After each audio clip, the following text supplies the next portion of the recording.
Good morning, good afternoon, and good evening, everybody. This is Dylan with Tucson Future Classics, and that is our 2017 Chevy Volt.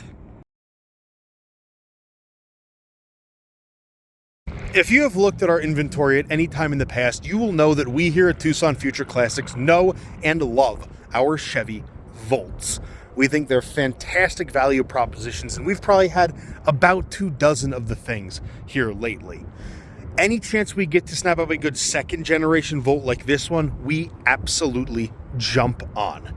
This particular Volt has got 72,000 miles on it and comes down to us from Las Vegas. We're cool enough, if you look at the Carfax vehicle history on this, you'll see that even as it changed owners initially, all of the maintenance stayed being done at the original selling Chevy dealership. A couple of really cool things about these Gen 2 Volts, and big changes from the first one, are first and foremost way longer electric legs on these. The first generation ones had 16.5 kilowatt hour battery packs, of which you could use 10 kilowatts, so 33 to 38 miles of all electric range.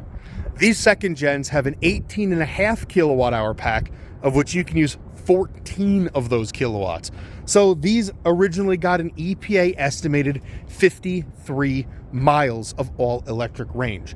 Now down here in the desert, high-speed highways, running the HVAC, you're probably going to see high 30s to mid 40s out of it, but that is still a really fantastic amount of range on a car like this. Like 90% of you all can probably do all of your errands, all of your commuting on battery alone, which is super nice. You treat it like a cell phone. Plug it in when you get home, leave with a full battery in the morning, and probably not use any gas. But when you do want to use gas, this thing will kick over that gas engine up front. It's a 1.5 liter four-cylinder now, so a little bit bigger.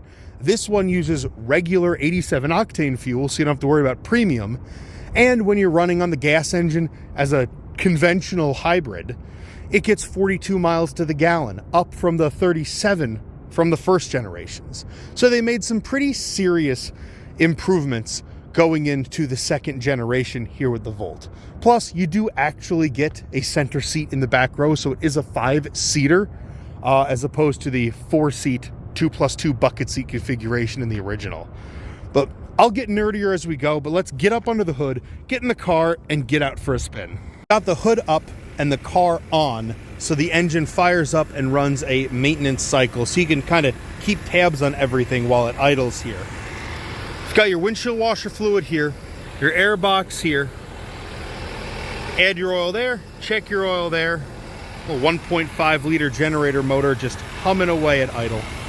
You've got your battery pack, drive motor, and inverter coolant reservoirs here. Gas generators coolant reservoir is there. Brake fluid reservoir back there. Fuse box here, and your positive and negative jump points are there. A lot of plug-in hybrids can seem really intimidating, but this is pretty simple. Gas generator side here, electric drive side there. Speaking of the split between the gas and electric sides, these Volts are notoriously reliable little drivetrains because the electric motor there does almost all of the work, taking the strain off of that generator motor. In fact, this particular Volt has got a 3-month, 4,500 mile warranty built into it with the sale, and the warranty company will actually allow us to extend that out to 5 years and 100,000 additional miles. So out to 2031 and 172,000 miles. They're really stalwart little cars.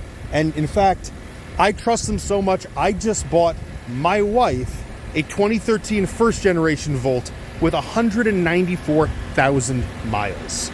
They just keep running. Work our way towards the trunk. I'll show you right here in front of the driver's door. That is your J1772 charge port. So that's for your standard level 1 120 volt or level 2 240 volt, like a dryer socket kind of charger. The back of the Volt here, get that lift hatch all the way up. Now, these being lift backs have actually got very good cargo room and space back here for storage. And since I just showed you that charger port, I'll take this little cubby open quick. And in there is the factory level 1 charger that came with the car. Now this is just any old regular wall plug, plugs into the wall, plugs into the car. You know, plug it in overnight, treat it just like a cell phone, and leave your house in the morning with basically a full battery to augment your range. Underneath here, you've got for GM, a very, very nicely packaged tire kit here. So this has got a little air pump and your Fix-A-Flat goo. This is your 12-volt accessory battery. So this runs all of the regular car systems when the big high voltage traction battery isn't running. And then just another little storage pocket or two on those sides, neatly molded so you can still hide some stuff down there if and you wanted to. These seats do fold flat. There's buttons on both sides. Just let gravity take over and do its thing. And then you can swallow a ton of stuff in here. Into the back seat of the Volt here, I'm gonna show you all kind of the worst case scenario for spacing. This is my driver's seat, back and down for filming. I am 6'1", 270 pounds, so I'm not a small dude. But one nice thing with the way the glass lifts, I have headroom back here because of the kick up. I've got pretty good gut room, and even with that seat down and back, I've got some decent knee room. Like, I'm not really cramped. I can still move around a good bit back here. You have got cigarette lighter, charge port here, 2 cup holders. Technically, this is a middle seat, but for little people, because they're going to be straddling that, because underneath all of this is your battery pack. You've got an armrest up here, and both outside rear seats have child seat anchors on them. So, this is actually a pretty good place to keep a friend or two, or lock in a child seat and keep the kiddos back here if you have to. I'll show you here on the driver's door, power windows, power mirrors, power door locks, and the door pockets on this are big enough where even this big old Nalgene bottle goes right into that water bottle cutout, which is pretty clever, and I appreciate the GM did that. Pretty simple and straightforward in here. Honestly, if you've ever driven a Malibu or an Impala or a Cruise as a rental car, you'll know what most of these buttons do, with a few nice touch points and leather wrapped wheel and things to make it a little bit nicer in here with some cool features.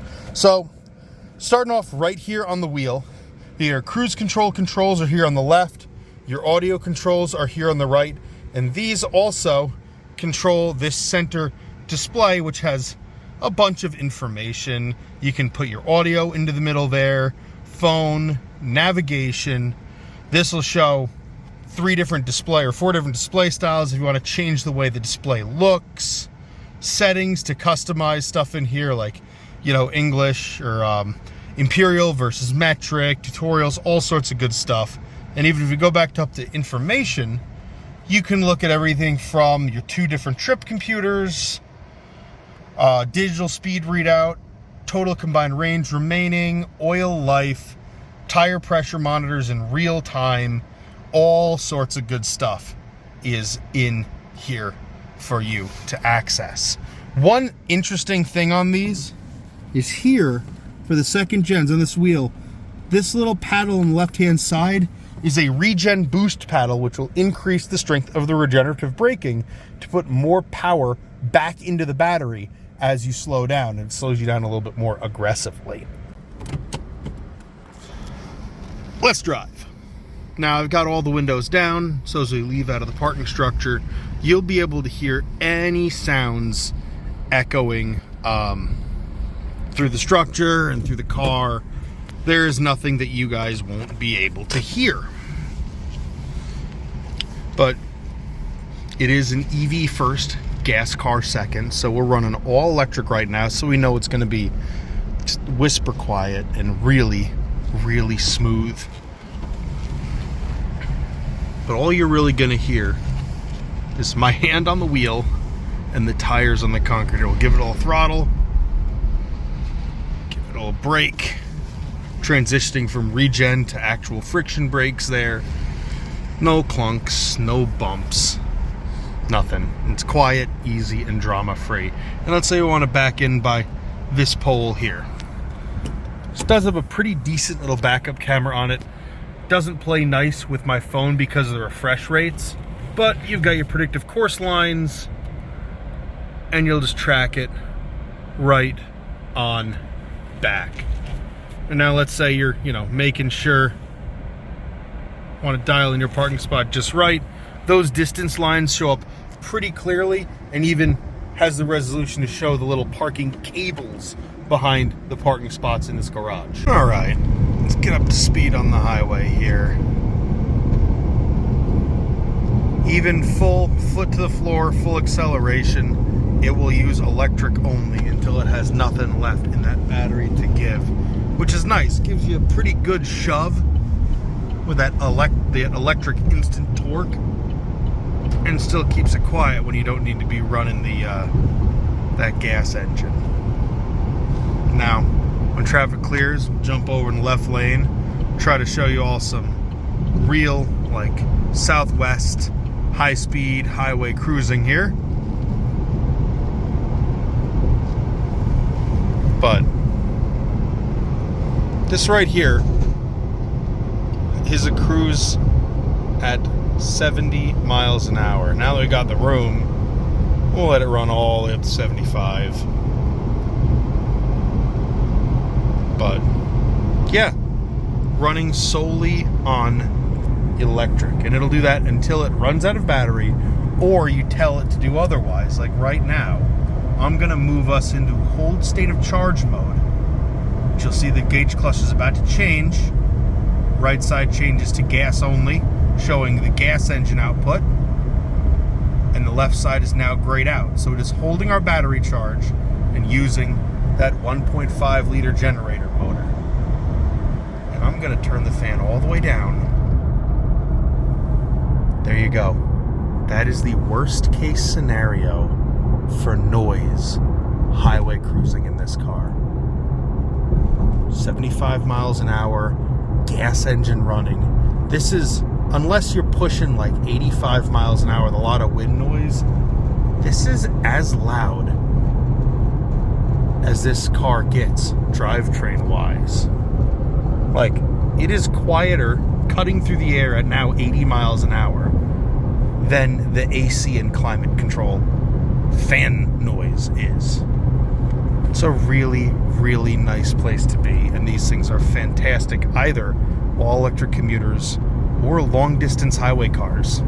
They just work well. At the end of a mostly deserted dead-end road, we're going to do a quick 0 to 40 to 0 to show you all there's nothing hiding in the suspension or braking systems of this car under full accelerative or decelerative load. We're in sport mode, traction control is fully off, so 3, 2, 1, go. Oh, these electric motors are great. 40. ABS right to a stop. Now for a bit more of a subdued pace. Cruise set to 40 miles an hour. 35 mile an hour, pretty typical urban or suburban, commuting road. And again, this is an EV first, so we're all on battery right now. HVAC set to auto, and it is just quiet and easy and comfortable.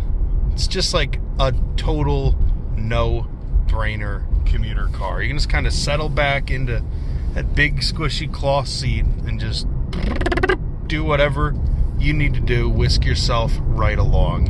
In fact, even though this is based on a Chevy Cruze, they really got the suspension good, because this is bad pavement. Those there, that's rough in an SUV, a pickup truck, or a minivan. And I just bombed over it at 40 in a mid-size, car. They really did a good job on these. There you have it. Back at our lot, wrapping everything up on this 2017 Volt. These Volts are fantastic transitional vehicles if you're not ready to, or you can't commit to going full EV.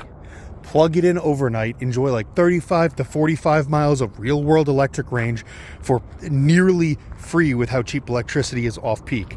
And then, if you need more range than that, gas engine kicks on, off you go. No range anxiety, no fuss, no muss. They're just really fun and simple to drive cars that have proven to be way more reliable than their conventional gasoline-powered counterparts in the Chevy Cruze. Now, when I said we knew and we liked the Volts, I wasn't kidding.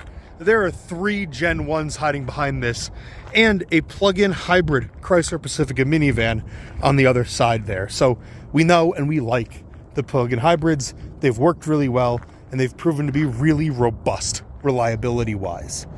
Top that with the warranty that Brian, the owner, is including with this car and the ability to extend that thing way out in both time and mileage. And this is kind of peace of mind on 4 wheels. Just get in it, go, and don't worry about it. To check it out, experience it for yourself, and hopefully take it home, follow that link in our description, or call or text the phone number on screen to make an appointment. As always, I have been Dylan, and we'll see you soon.